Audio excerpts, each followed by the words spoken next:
Graça e paz a todos, sejam bem-vindos ao Palavra de Fé Salvos pela Graça. Eu sou o pastor Robson de Magalhães e hoje nós vamos falar sobre pecados e graus de pecados. Vou entrar nessa celeuma, é um tema bastante complexo, entretanto tenho certeza que vai edificar a tua vida. Antes eu quero agradecer a todos que acompanham o Palavra de Fé e peço, por gentileza, curtem os nossos vídeos, deixe os seus comentários e caso você não seja inscrito, se inscreva no Palavra de Fé Salvos pela Graça. Antes de iniciar acerca de pecado, vamos trazer a definição do que é pecado.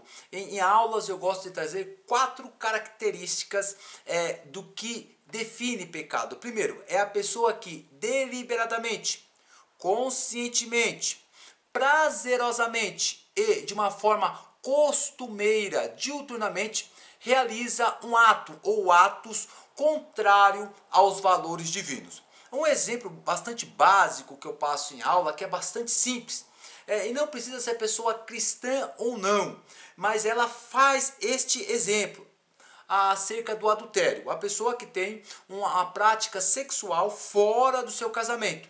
Então, se a pessoa que pratica este ato, ela faz de forma intencional, deliberadamente, conscientemente, prazerosamente e de uma forma contínua. A pessoa, portanto, ela traz essas 4 características.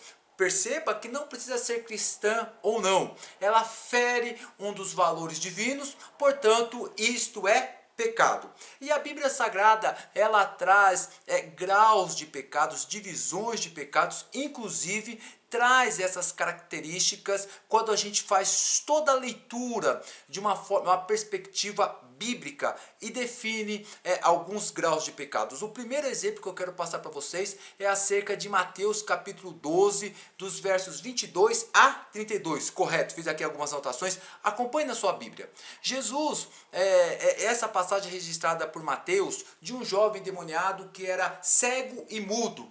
E este jovem, ele é curado por Jesus. Jesus cura este jovem, expulsando o demônio, e esse jovem passa a enxergar e passa a falar. E o que os fariseus eles fizeram? Eles atribuíram esta cura de Jesus, essa expulsão demoníaca, a Beelzebu, o príncipe dos demônios. O que ocorre? Jesus traz uma parábola dizendo que reino dividido ele não pode prosperar, reino dividido não dá certo, e no final Jesus fala desta forma: toda blasfêmia contra o homem, toda blasfêmia contra o homem, ele é perdoado, inclusive a blasfêmia até mesmo contra o próprio filho, mas a blasfêmia contra o Espírito Santo, isto não será perdoado. Veja só que interessante, é a primeira menção de um pecado que não é perdoado por Deus. O que significa blasfêmia contra o Espírito Santo? É atribuir um ato divino,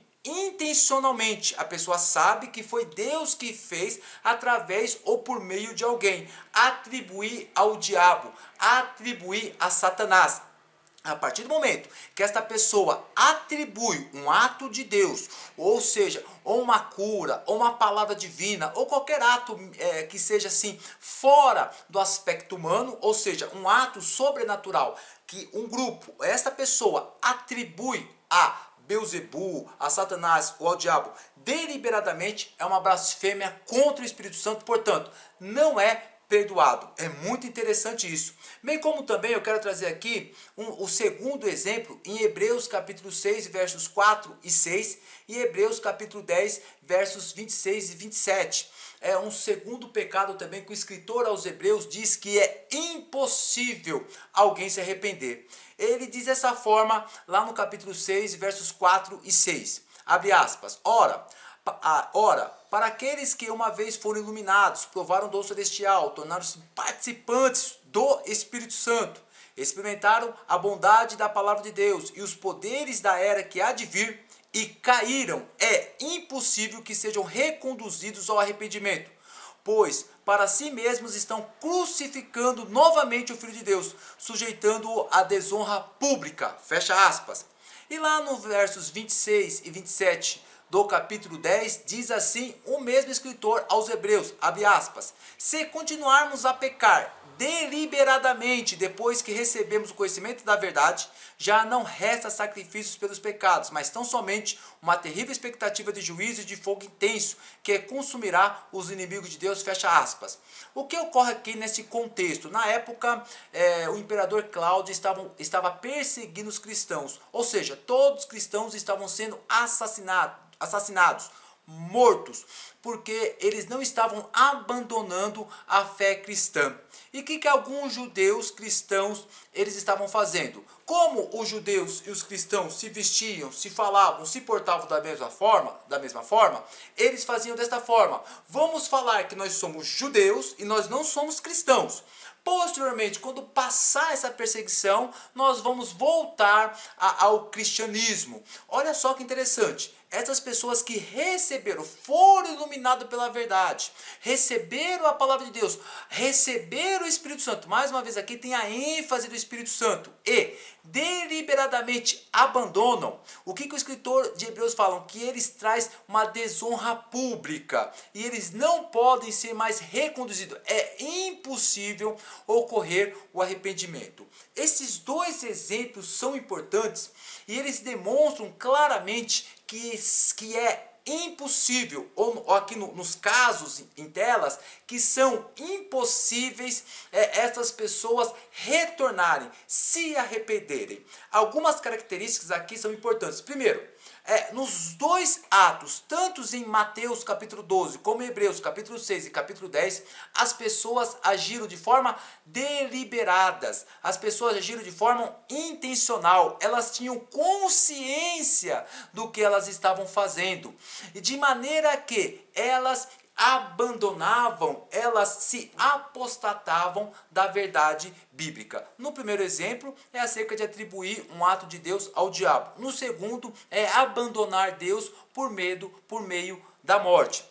É interessante, porque nos dois exemplos deixa claro que não há perdão por parte de Deus. Isto converge muito com o texto na primeira epístola de João, capítulo 5, verso 16 e até 18, abre aspas. O apóstolo João escreve dessa forma: se alguém vir presenciar um irmão cometer pecado que não leva à morte, ore por ele, e Deus dará vida a esse irmão que pecou de maneira que não leva à morte. Mas há pecado que leva à morte, e digo que se deva orar por aqueles que o cometem. Toda injustiça é pecado, mas nem todo pecado leva à morte. Sabemos que os nascidos de Deus não vivem no pecado, pois o Filho de Deus os protege, o maligno não os toca, fecha aspas. Qual que é o contexto de falsos profetas que deliberadamente, conscientemente pregavam um outro evangelho? João deixa claro que estas pessoas estavam cometendo os pecados para a morte. Nesses três exemplos demonstram uma coisa muito clara, que não há efeito do Espírito Santo nestas pessoas. Mas prestem bem atenção, os fariseus não eram convertidos. Já as pessoas mencionadas em Hebreus e João, sim, essas pessoas receberam a iluminação do Espírito Santo. Então, seja a pessoa cristã ou não, mas que tenha o pleno conhecimento de algo que seja de Deus, e esta pessoa, de uma forma deliberal, conscientemente, age conforme os textos de Mateus 12, Hebreus 6, Hebreus 10 e 1 João capítulo 5, verso 16 até 18, e não há possibilidade de perdão a estes exemplos. Amém? Não deixe de curtir, deixar os seus comentários, se inscreva no Palavra de Fé Salvos pela Graça e até o próximo vídeo.